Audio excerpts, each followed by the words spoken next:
Uno tendría que preguntarse, ¿por qué si los derechos son tan fundamentales, cumplen un papel tan central en la calidad de nuestra vida, en nuestras expectativas, nuestras oportunidades, nuestra idea de futuro, por qué en una sociedad como la nuestra los vemos con tanta desconfianza? ¿Por qué nos resultan tan ajenos?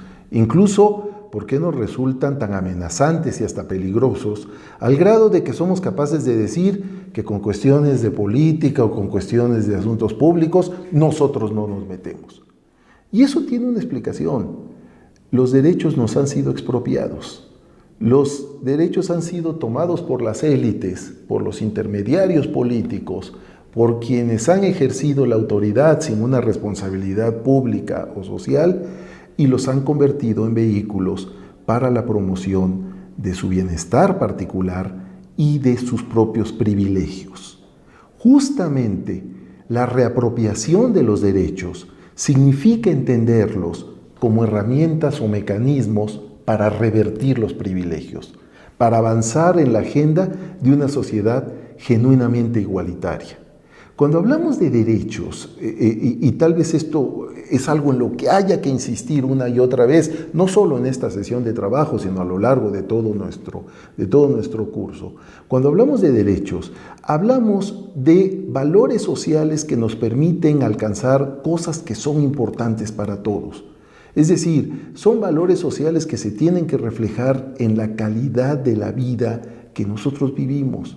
Se tienen que reflejar en la educación de nuestros hijos, en la salud a la que podemos tener acceso, en la posibilidad de tener un consumo que satisfaga nuestras necesidades, en la posibilidad de un desarrollo personal que vaya más allá de la mera sobrevivencia cotidiana.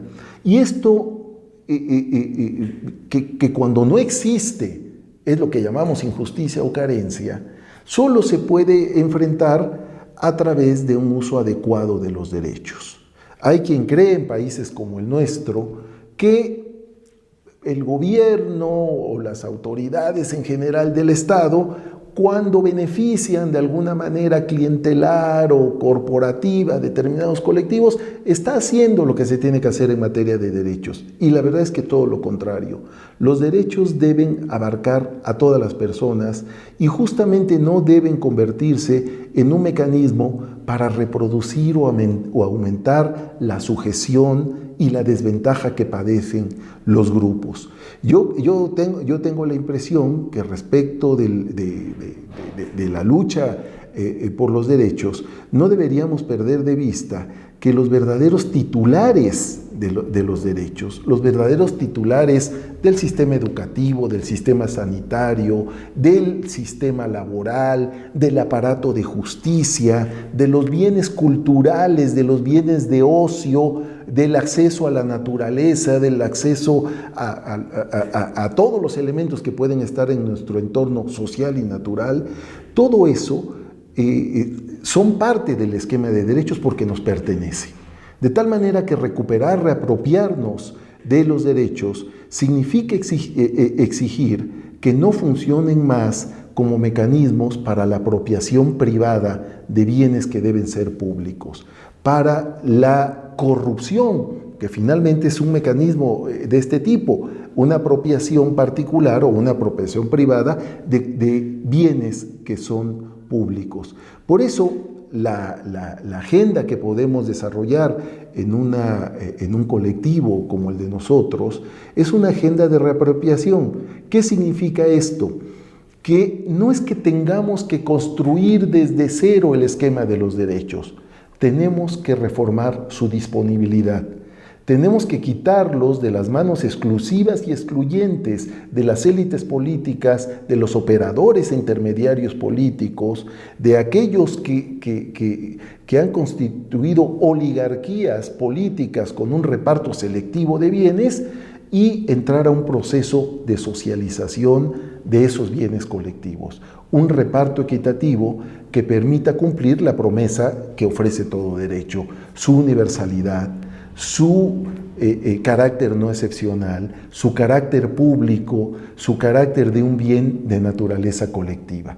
En ese sentido, luchar por los derechos significa luchar también contra el monopolio que de los derechos han hecho determinados grupos de poder. Esto no se puede esconder en ningún momento. La lucha por los derechos no nos deja idénticos a como empezamos. Una sociedad donde ganamos derechos es una sociedad que ya no se va a parecer a aquella de la que partimos. Es una sociedad que ha tenido que cambiar los privilegios, las asimetrías que han configurado nuestro pasado político. Un ejemplo claro en este sentido, los derechos de las mujeres en el marco de la igualdad de género. Una sociedad patriarcalista es una sociedad que invariablemente genera desventaja para las mujeres. Una sociedad basada en la igualdad de género, que es un principio democrático básico en nuestros días, es una sociedad en la que los privilegios del patriarcado han sido reducidos y hasta eliminados. Y eso, desde luego, significa afectar intereses establecidos muy poderosos. Pero esa es la única manera de poder registrar avances en materia de derechos.